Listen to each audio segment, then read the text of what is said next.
Good morning students. आज की हमारी वर्कशीट है क्लास 9 की वर्कशीट नंबर 31 जो है 21 सितंबर 2021 की, और जो बेस्ड है rain on the roof poem पर स्टार्ट करते हैं।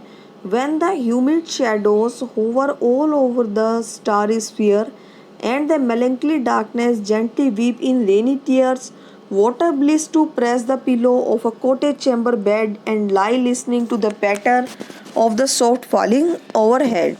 अब यहाँ पर जो पोइट है वो क्या बोलता है, आसमान में क्या है, बिल्कुल जो बादल है उन्होंने क्या कर दिया, कवर कर लिया पूरे स्काई को। पहले क्या था, स्टारी स्फीयर था, मीन्स कि जो आसमान था बिल्कुल तारों से भरा हुआ था। अब क्या आ गया, ब्लैक क्लाउड्स आ गए और क्या हो गया है, बिल्कुल अंधेरा हो गया है। एंड द मेलैंकली डार्कनेस, बिल्कुल ही अंधेरा वहाँ पर हो गया है। Gently weep in rainy tears, सभी क्या है, बारिश आ जाती है। What a bliss to press the pillow of a cottage chamber bed. अब जो पोएट है वो क्या है, अपने कॉटेज में है और अपने बेड पे लेटा हुआ है। वो क्या करता है, जो रेन की टप टप की साउंड होती है किस पे, जो उसकी छत पे है, उसको सुन रहा है। And lie listening to the patter of the soft rain overhead, वो जो पैटर मीन्स जो टप टप की आवाज़ हो रही है किसके ऊपर, उसके कॉटेज पे, उसको वो सुन रहा है। Every tinkle on the shingle has an echo in the heart, and 1,000 dreamy fancies, and 1,000 recollection weave their air thread into wool. As I listen to the patter of the rain upon the roof into busy being start। अब क्या है, जैसे वो क्या करता है, जो tinkling sound होती है किसकी, जो रेन्स की, वो क्या करता है, उनको सुन रहा है और उसके मन में क्या है, एक आवाज़, जो ड्रीम्स लगा लीजिए वो क्या है, वापस आ जाते हैं। वो सोचता है किस चीज़ के बारे में, उसके मन में थाउजेंड्स ऑफ रिकलेक्शन, उसके बचपन की यादें क्या हैं, जीवित हो जाती हैं।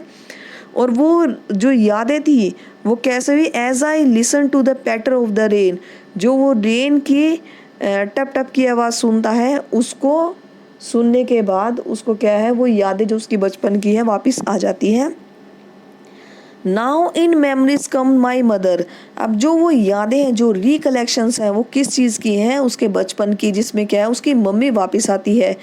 As she use in year agone to regard the darling dreamer, she left them till the dawn. Oh, I feel her fond look on me as I listen to this refrain which is played upon the shingles by the patter of the rain।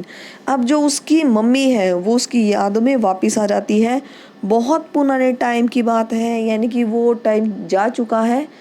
और वो time कब का है, उसके बचपन का, जब क्या था, वो सबका प्यारा था। उसकी मम्मी क्या करती थी, शाम को जब सारे बच्चे सो जाते थे तो बहुत ही प्यार से वो आके क्या करती थी, अपने बच्चे को देखती थी, सारा ही प्यार क्या करती थी, अपने बच्चे पे लुटा देती थी।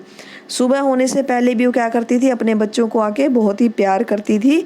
तो as I list to this friend, जब वो सारी चीज़ों को याद कर रहा है तो क्या है, which is played upon the shingles by the patter of the rain, जो रेन की साउंड हो रही है, जो टप टप की आवाज़ हो रही है उसकी छत पे, वो सारी चीज़ को क्या करती है, रिकॉल करवाती है। कॉट्स कीने की ये पोएम है। तो स्टार्ट करते हैं question answer. The sound of the raindrop brought back to the poet. अब जो रेन की क्या है, जो साउंड है वो उस पोएट को क्या याद करवाती है, the memories of the past, जो उसकी बचपन की यादें हैं वो उसको याद करवाती हैं। क्वेश्चन नंबर 2 है, choose the option that matches with the rhyme scheme of the first stanza. हमारे पास यहाँ फर्स्ट स्टैंजा है, देखिए। अब राइम स्कीम इसकी क्या है, अब यहाँ पे है होवर, हमें लास्ट का वर्ड देखना है। जैसे ये है, होवर के सामने हम अगर ए लिखते हैं, स्फीयर, होवर स्फीयर, तो यहाँ पे क्या है, इसकी जो साउंड है वो बिल्कुल अलग है, तो ये बन जाएगा हमारा बी। डार्कनेस के आगे हम क्या लगा देंगे, सी। अब यहाँ पे होवर, स्फीयर, डार्कनेस, टीयर्स, तो ये चारों क्या है, अलग है, पर स्फीयर और टीयर्स एक साउंड है, तो यहाँ पे लगाएंगे हम बी। पिल्लो, बिल्कुल अलग साउंड आ गई, तो यहाँ पे क्या लग जाएगा, डी। बेड, यहाँ पे कहीं भी ऐसी साउंड नहीं है जिसमें क्या है, ड आए, तो यहाँ पे ई। पैक्टर, होवर, पेटर, इसकी साउंड मैच नहीं करती, यहाँ पे आ जाएगा एफ। और ओवरहेड, इसकी भी साउंड जो लास्ट की है वो मैच नहीं करती, तो यहाँ पे आ जाएगा जी।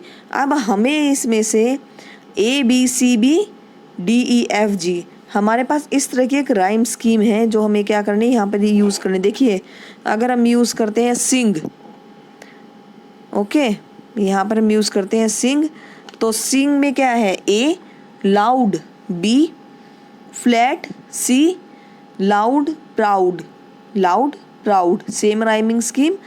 तो यहाँ पे क्या आ जाएगा, B close, D dream, E whole, F gleam, dream gleam, तो यहाँ पे क्या है, एफ आ जाएगा जी।